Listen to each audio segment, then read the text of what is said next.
And hello, everyone. Welcome to the Real Estate Show on KCMX News Media 880. Pete Belcastro and Joe Brett, the real estate guys, in the house with you today. And thanks for joining us here in the first part of May 2018, and things just rolling along. We're both real estate brokers with John L Scott in Southern Oregon, and we get together with you once a week here on KCMX to talk about all sorts of real estate-related issues and topics.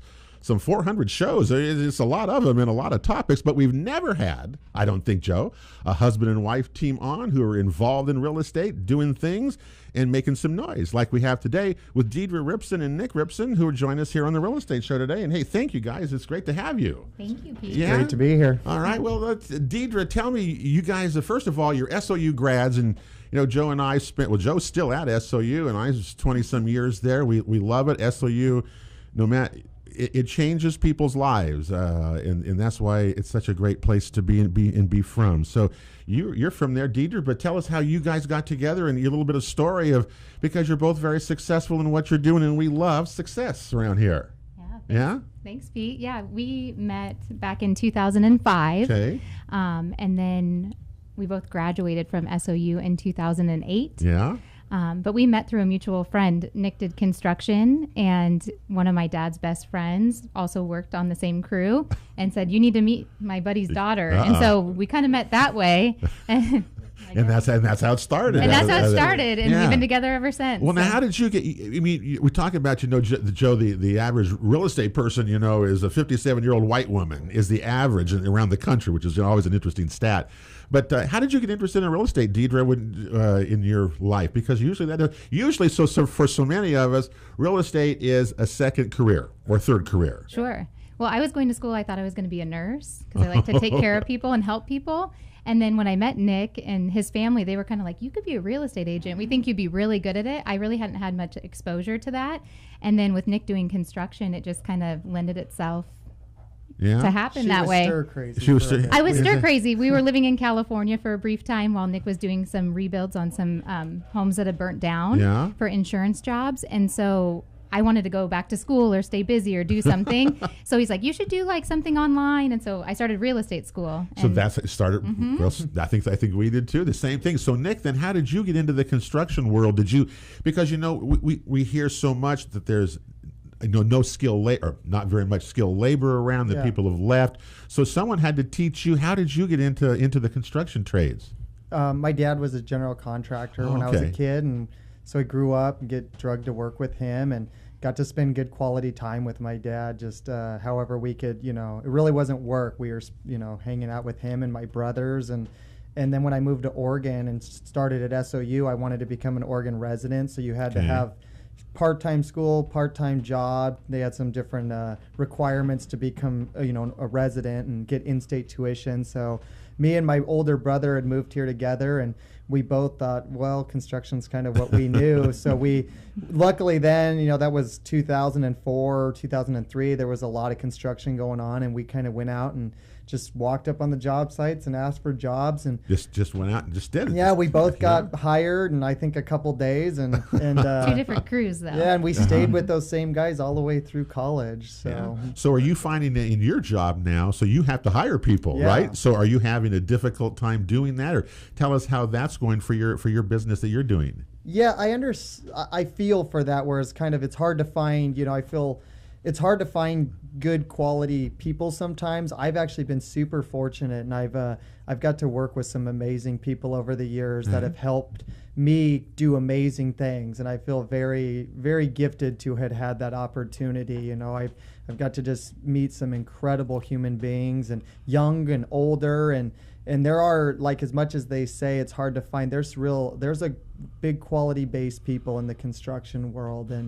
But for me, I wrestled growing up, and I struggled for a little bit finding guys, and I thought, man, I got to kind of go back to what I know. And I know wrestlers, the mindset is there. They're workers, they're committed. Yeah, they know what real sacrifice is, and they know how to push the pace. And I think that there's a brotherhood in wrestling, and I hired, and I've had a lot of wrestlers, and I've had even guys that weren't wrestlers, but I can tell they have that wrestler's heart, you know, and that's the same thing with like our little tight-knit construction company. So you'd even train some of these people, right? I mean, do you train some of them yourself? I've been fortunate. I've had a couple guys that came in and were really experienced, and that was great. That's great, know? Yeah. And then I've had guys that showed up that literally didn't know barely knew what a hammer was. Right. And, can't read a tape measure, and there's an art in teaching people. I've struggled with that, and I've made my mistakes, but it's also we all have there, buddy. Let me tell you there.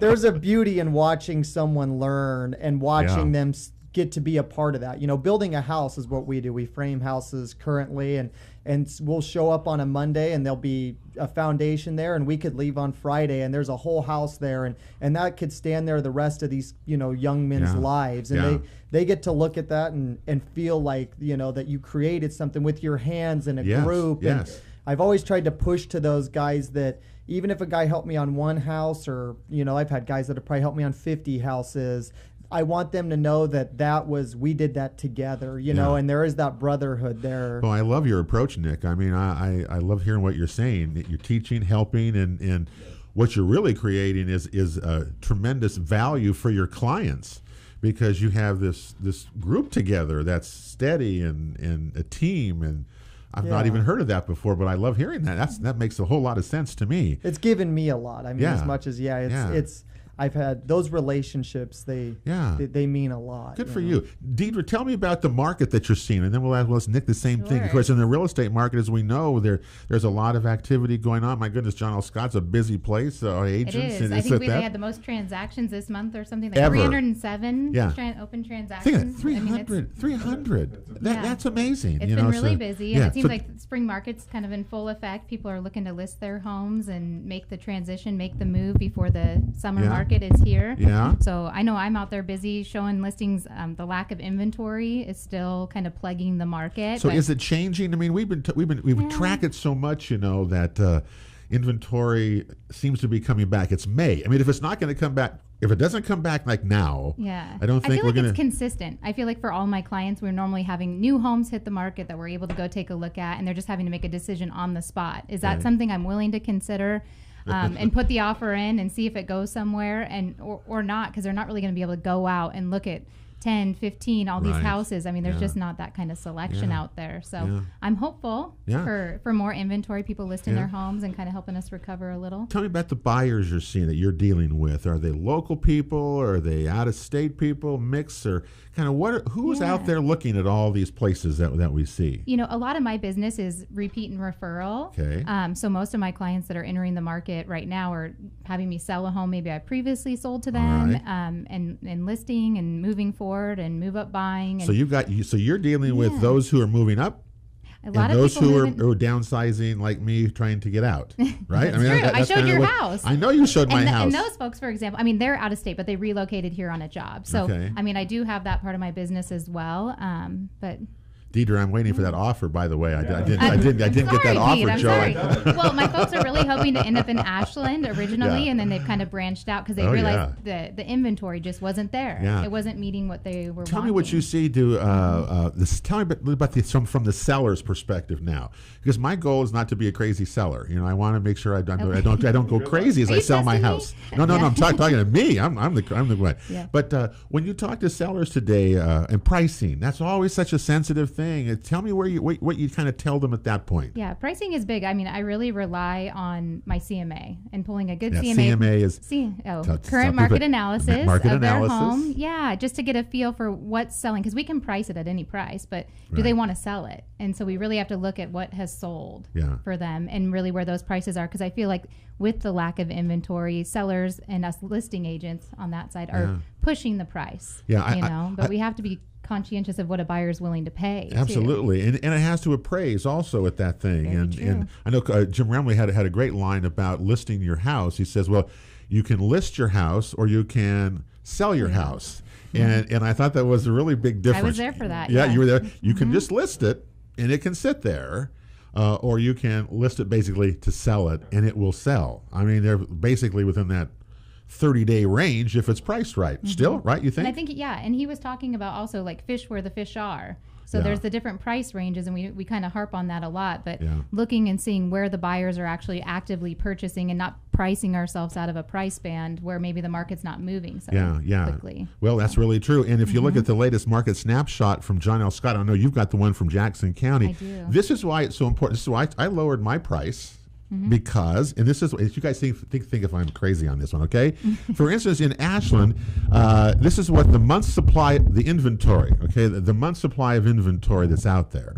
And right now, 2 months supply basically, and everything 250 up to 500,000. There's a 2 month supply, but once you go above that, it goes to almost 4 months. So I'm better off being under 500,000. I have a double my chance of selling, right? Yeah. Than keeping it above the 500,000 level. Exactly. All right.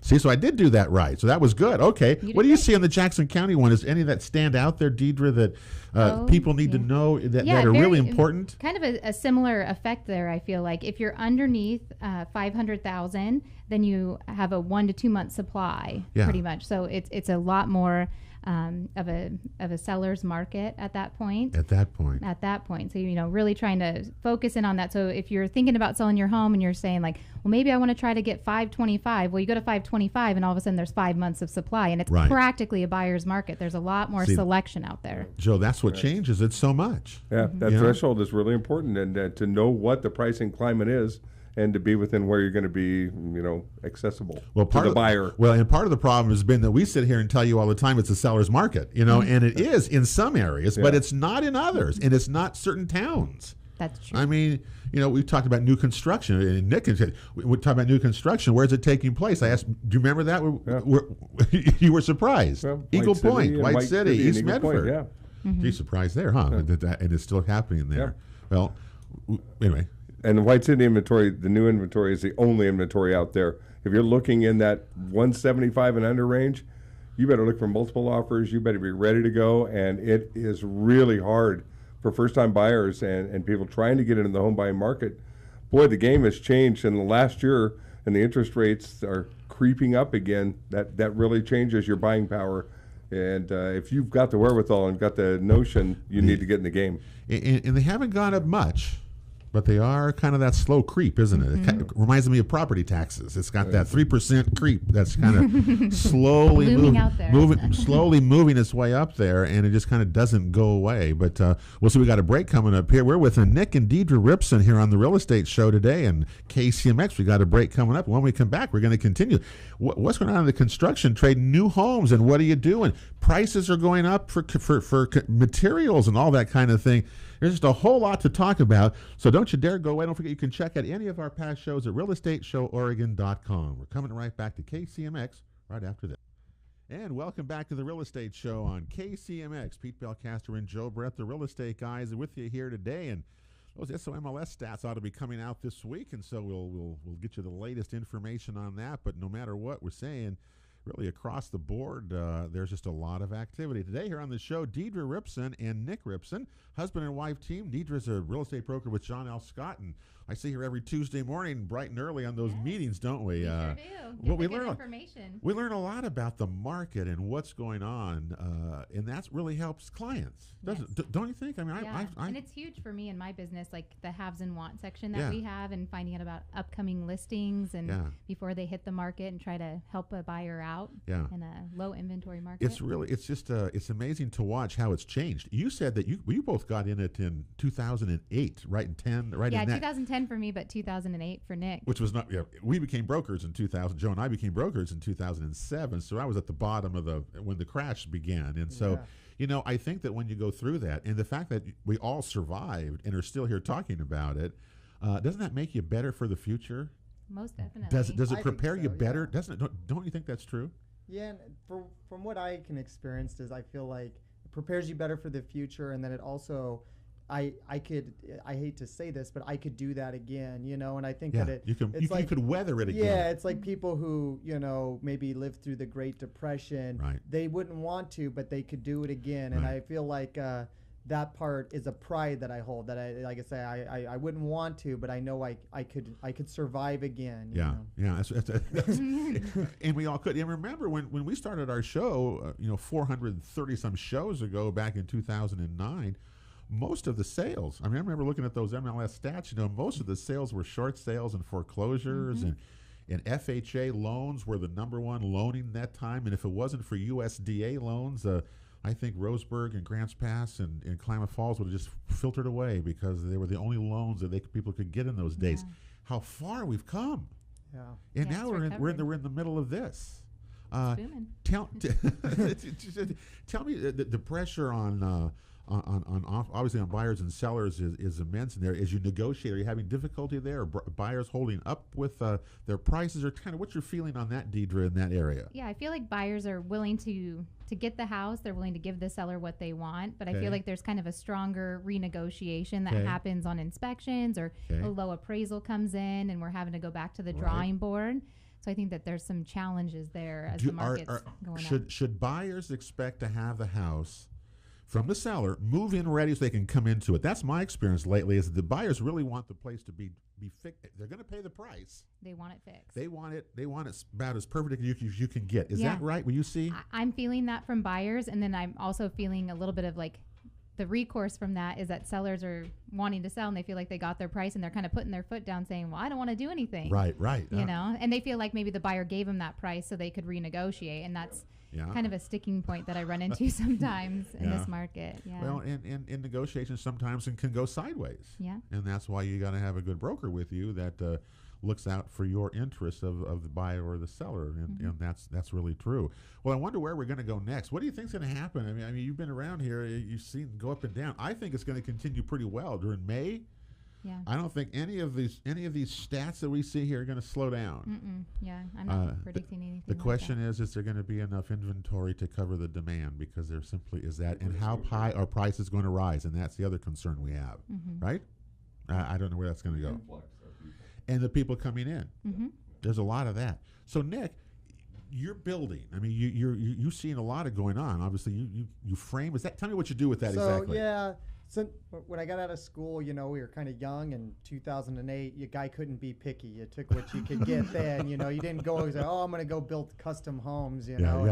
So we did it all, and then as a young contractor, I found a niche in being a framing contractor, and we could really excel at that, young and energetic, and framing is satisfying, but it's a hard way to make a living, and so anyways, that was a good way to get me a name and a lot of experience and good ends, but that was never the end goal for me. I really wanted to be a builder. I love the creative aspect of construction. I like getting to use that creativity and see it come to life, and so I knew I wanted to become a builder. So as years went on, I convinced Deidra, and we bought a couple lots, and I kept knowing in the back of my mind I wanted to make that leap. And so we're right at a transitional stage with my business where cut and stack construction's getting ready to turn into 4 square homes, and we're on about a year and a half of purchasing a property with a partner off of Kings Highway, and we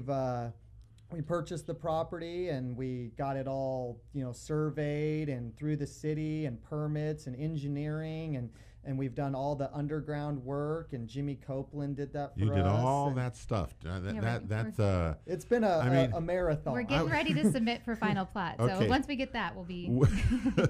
Would you do it again after going through all of that? Most definitely. Is this in the city of Medford? It's in the city of Medford, right off of Kings Highway. Okay. It's the end of Aspen. So you dealt. The end of Aspen. That's where it's over by Joe's house. That's what that development is. They're punching through that street to Kings Highway that leads down. I live on Aspen. No, but it's perfect. I'm excited. In continuation of Aspen and Brockway. What a great addition to Kings Highway there. It really is. And I'm not. Prime. We need that housing big time. And we're going to make it a great addition. I want to. We're so excited to get over there and show what we can do. Like I say, I have a great partner on that, and we're excited to build some houses over there that people are going to go. Our goal is for that street to really wow people. Okay, so I finally got.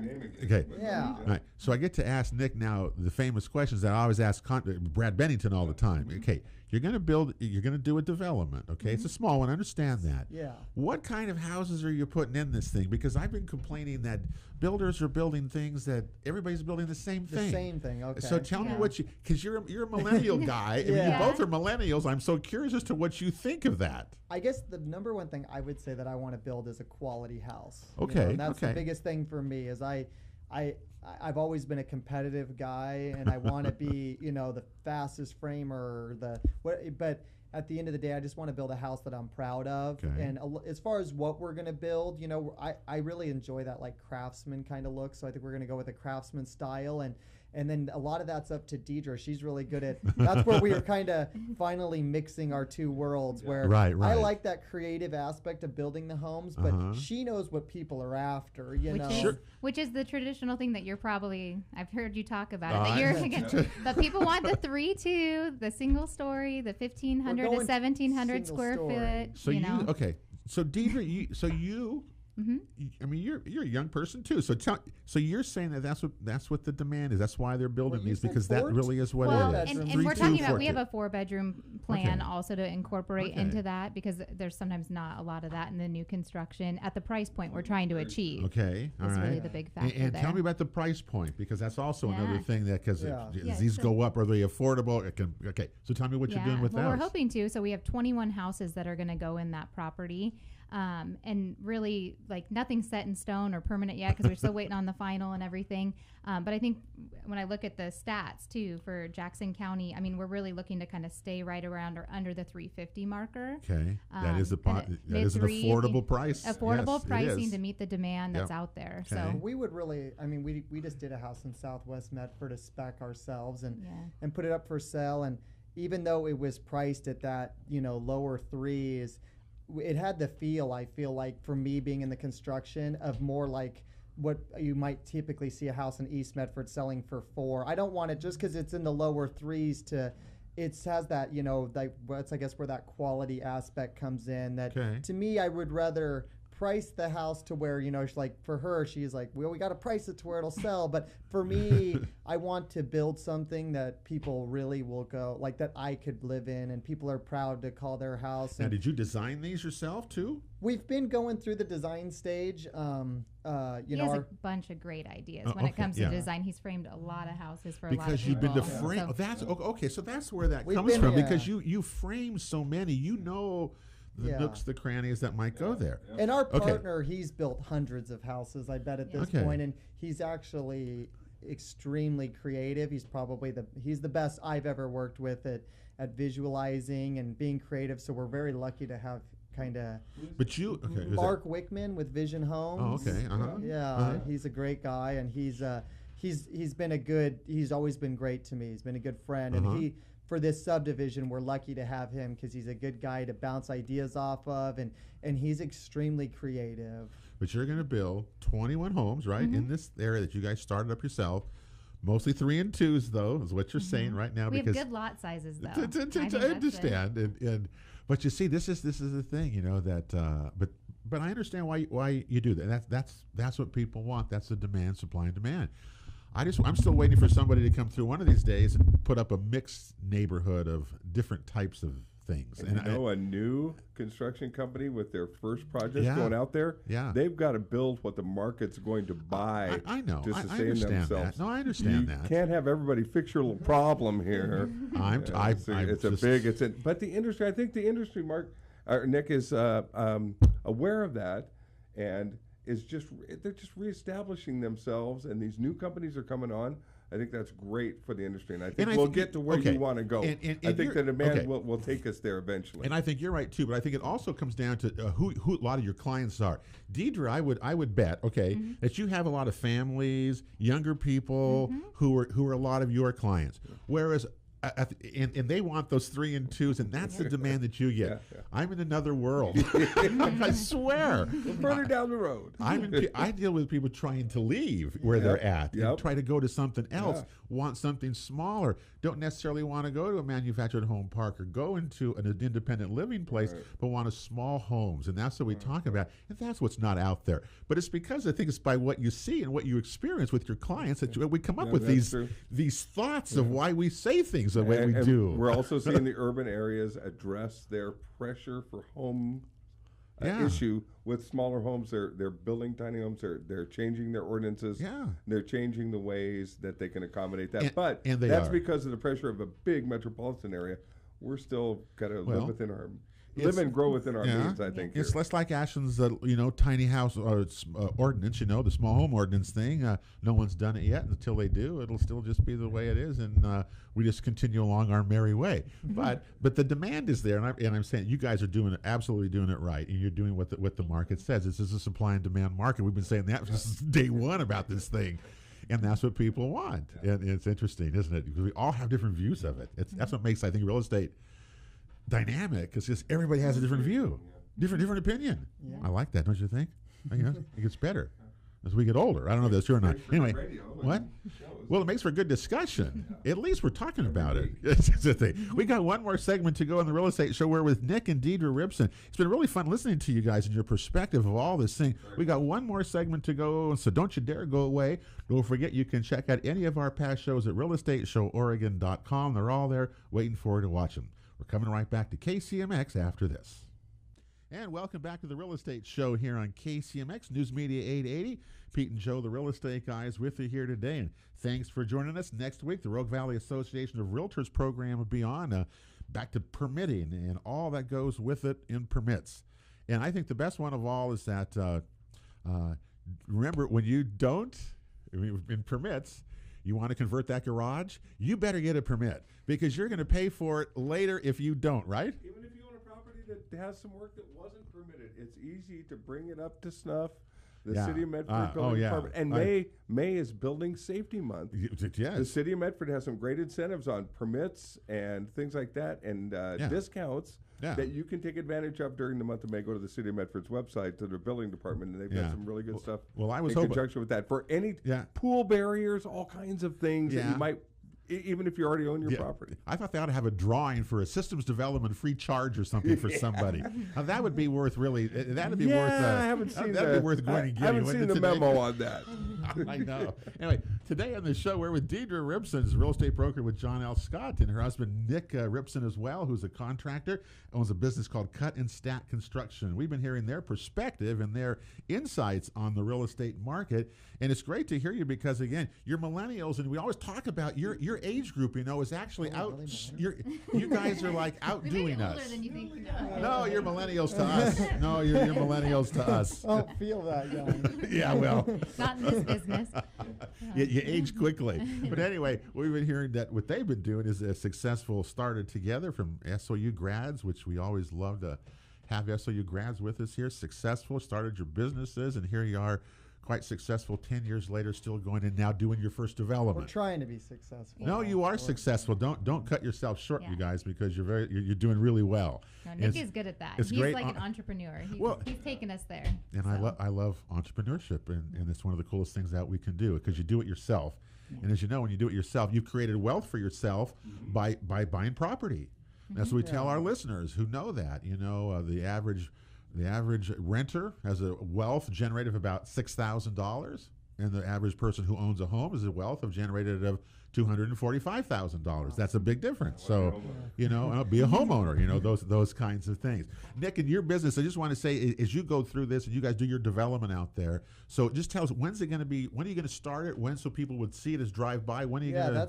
That's the $1 million question. Okay. Just we're close. Yeah, I've been close. For me, I never set a date in my mind, because I didn't want to be that guy with senioritis. When that date come and gone, and so to me, I just we're hopeful that, this early summer we're going to be taking off and building houses. This summer, okay. Yeah, so it will be this summer. We will be over there. We get to start a model home that we're getting ready to... We're getting plans submitted for the model, so hopefully we'll get that through the city of Medford relatively quick. Yeah, we'd like to build a model with that subdivision that we can keep throughout the whole project. Okay. And so we can show people that quality that we want to offer. We can show people all the options we kind of want to offer in the model and just make it very professional, not only for like the builder, but also for Deidra and the realtors. If they want to maybe buy one of our houses, they can go in the model, sit down, see it, feel it, touch it. We're not just looking at like a binder or somebody's cell phone.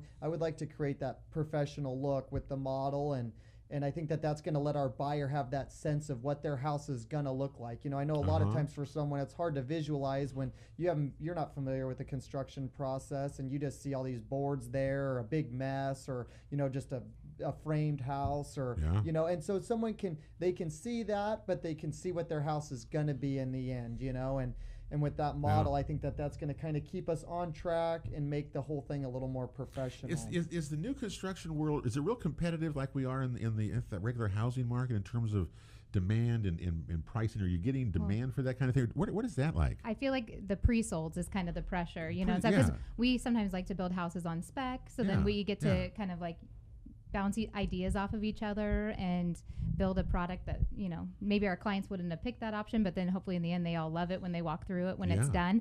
So we're going to try to do the pre-sold thing. So that's why we're trying to like narrow in on what our selections are and everything. And so there's definitely been some demand. We just finished a spec house that we sold this past month in West Medford, and buyers that walked through that house said, I want the same house in your new neighborhood. Right. So kind of like I think that there's competition already to kind of like, well, what's the price and what are you guys building? We want to make a reservation already, and we're not even ready to be at that point yet. So it amazes me. I mean, that it's that much. I would think your biggest concern, Nick, is materials cost. That are just going up tremendously.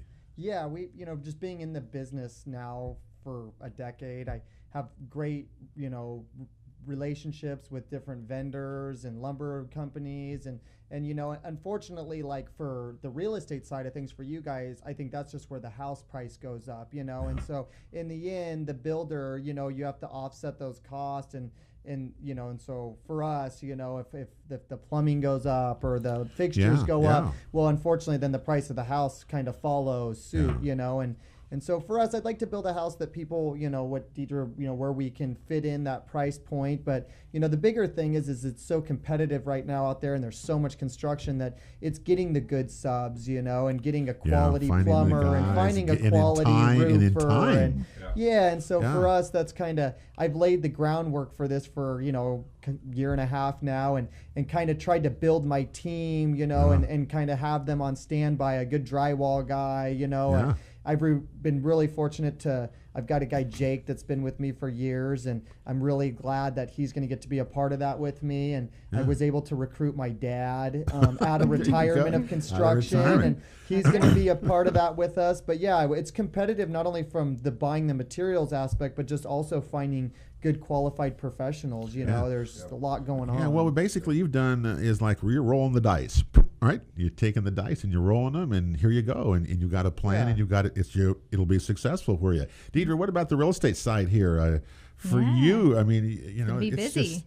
I don't know where this is all going to go, and if we sit here in another month or 2 months or in the fall, we're going to look back. But and I don't know, have we reached that? Have we reached the tip at the top of that market? I don't know. That's the $1 million question. It seems like it's still trending, or at least it's going to like level out and maybe stay up there for a little bit.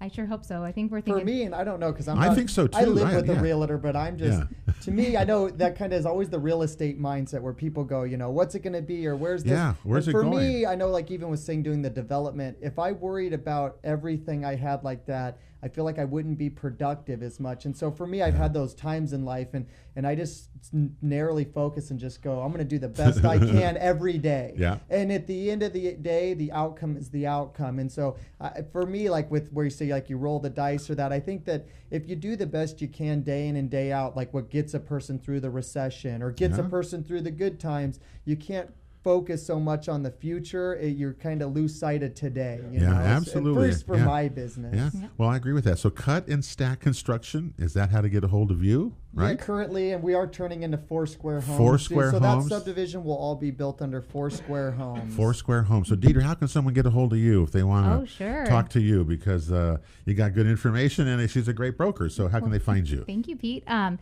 available with my phone, direct number at 541-324-1425, or also homesbydeidra@gmail.com. All right. Well, good. You guys.